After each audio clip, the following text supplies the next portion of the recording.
Today, we're taking a trip to sunny Sicily and learning how to make authentic cannoli. And if you've never tried this dessert, trust me, you're in for a treat. Crunchy on the outside, creamy on the inside, and absolutely divine in taste. Cannoli are more than just a dessert, they're an experience. And today, I can't wait to share that experience with you. So, get ready to roll up your sleeves, grab some fun ingredients, and let's get cooking. The first step in making cannoli is to prepare the dough for the shell. This is what gives cannoli its iconic shape and texture. And luckily, the recipe is pretty straightforward. In a large bowl, mix together 2 cups of all-purpose flour, 1 tablespoon of sugar, 1/4 teaspoon of salt, and 1 teaspoon of unsweetened cocoa powder. These ingredients will form the base of our dough. Make sure to combine them well so everything is evenly distributed. Next, add 2 tablespoons of cold, unsalted butter, cut into small pieces. Now use your fingertips to rub the butter into the flour mixture. The goal here is to create a mixture that resembles coarse sand.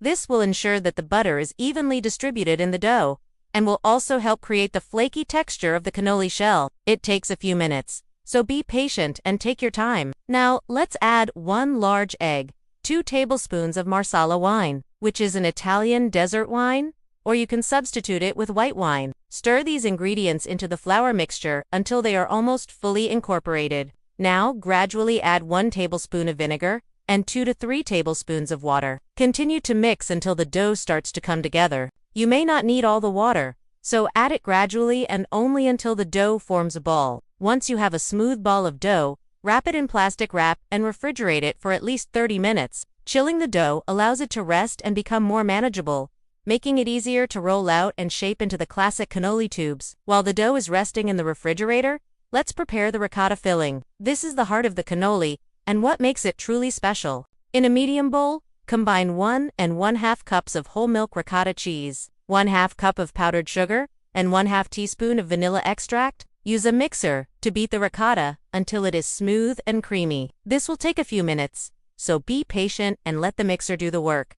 The end result will be worth it. Once the ricotta is light and fluffy, gently fold in 1/2 cup of mini chocolate chips or chopped pistachios. You can also add other ingredients like candied orange peel or lemon zest for an extra burst of flavor. Candied fruit adds a unique, chewy texture and a concentrated burst of citrus flavor that complements the richness of the ricotta and the crunch of the shell. Lemon zest can provide a bright, refreshing note that cuts through the sweetness and adds a touch of acidity. However, these are optional ingredients, so feel free to experiment and add whatever you like or leave it as it is for a classic taste. Cover the bowl with plastic wrap and refrigerate it while you finish preparing the cannoli shells. After the dough has rested in the refrigerator for at least 30 minutes, it's time to roll out the cannoli shells. On a lightly floured surface, roll out the dough into a thin sheet about 1/8 inch thick. Use a 4-inch diameter, cookie cutter, or a glass to cut out circles from the dough. You should be able to get several circles out of the dough. If the dough starts to stick, simply dust it with a little more flour and continue cutting out circles. Now take each circle of dough and wrap it around a metal cannoli tube, sealing the edges by moistening them with a little water or egg white.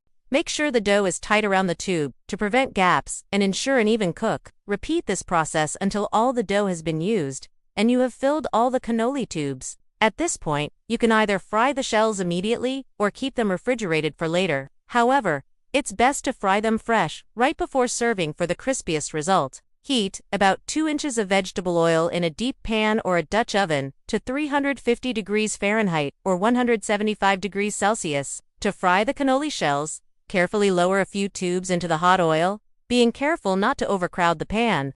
Fry the cannoli for about 2 minutes, turning them occasionally, until they are golden, brown, and crispy. Once they are cooked through, remove them from the oil using a slotted spoon or wire mesh strainer, and place them on a wire rack to cool. Be gentle with the shells as they are delicate and you don't want them to break.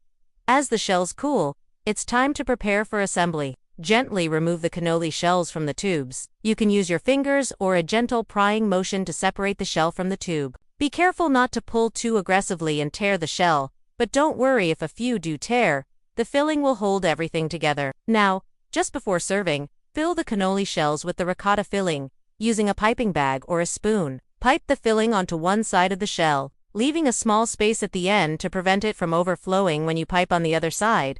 Fill the cannoli completely with the ricotta filling, and then repeat with the remaining shells. As you fill the cannoli, you'll notice that the edges of the shell may start to soften slightly. That's okay. The heat from the filling will soften the dough just enough to make it pliable for shaping. Garnish the ends of the cannoli with chopped pistachios, mini chocolate chips, or candied fruit. This step is both for looks and flavor, adding a nice visual appeal and a burst of flavor in every bite. And finally, dust the cannoli with powdered sugar. This step not only adds sweetness, but also provides a beautiful presentation, making the cannoli look even more appetizing. And now the moment of truth. Take a bite and savor the explosion of flavors and textures in your mouth. The crunch of the shell, the creaminess of the ricotta, and the subtle sweetness, with a hint of citrus or chocolate, will transport you straight to the sun-kissed streets of Sicily. If you've ever been to Sicily, you know that cannoli are more than just a dessert. They're an experience. They're a symbol of the region's rich history, culture, and passion for food. And now, you can recreate that experience in your own kitchen. Making cannoli may seem like a daunting task, but it's a process that's both fun and rewarding. With a little patience, care, and attention to detail, you'll be able to create these delicious Italian treats that are sure to impress your family and friends. So gather your ingredients, put on some Italian music, and get ready to experience the joy of making cannoli. If you love this recipe, don't forget to give it a thumbs up and leave a comment below. We'd love to hear your thoughts and see your beautiful creations. And if you're new here, subscribe for more amazing recipes and culinary adventures. Thanks for joining us today, and until next time, happy cooking! Cannoli are traditionally served during the Easter and Christmas holidays in Sicily, but they're so delicious that they can be enjoyed any time of the year. Whether you're celebrating a special occasion or just looking for a sweet treat, cannoli are always a crowd pleaser. These golden-hued tubes of fried dough filled with sweet ricotta cheese are a true Italian masterpiece. Their crispy shell gives way to a rich, creamy filling that's both decadent and satisfying. And whether you prefer your cannoli with chocolate chips, pistachios, or candied fruit, there's a flavor combination for everyone to enjoy. But beyond their delicious taste, cannoli are also a symbol of Italian culture and history. They were first created in the 19th century in the Sicilian city of Catania and quickly became a beloved regional specialty. Today, cannoli are enjoyed throughout Italy and beyond, with variations on the traditional recipe popping up in different regions and countries. No matter where you are in the world, though, one thing remains constant. Cannoli are a dessert that brings people together, so why not give them a try? Whether you're a seasoned baker or a kitchen novice, the process of making cannoli is both fun and rewarding. And once you take that first bite of warm, crispy dough filled with sweet ricotta, you'll understand why cannoli are so beloved by so many. In the heart of Sicily, where the sun shines brightly and the food is bursting with flavor, you'll find a dessert that's truly worth savoring. Cannoli, with its golden-hued shell and rich creamy filling. This Italian delicacy is more than just a sweet treat, it's an experience. But beyond its delicious taste, cannoli is a symbol of Italian culture and history, a dish that brings people together and creates lasting memories. So why not give it a try? Whether you're a seasoned chef or a kitchen newbie, the process of making cannoli is both fun and rewarding. And once you take that first bite of warm, crispy dough filled with sweet ricotta, you'll understand why cannoli is more than just a dessert. It's a celebration of life itself. Thanks for joining us today, and until next time, happy cooking!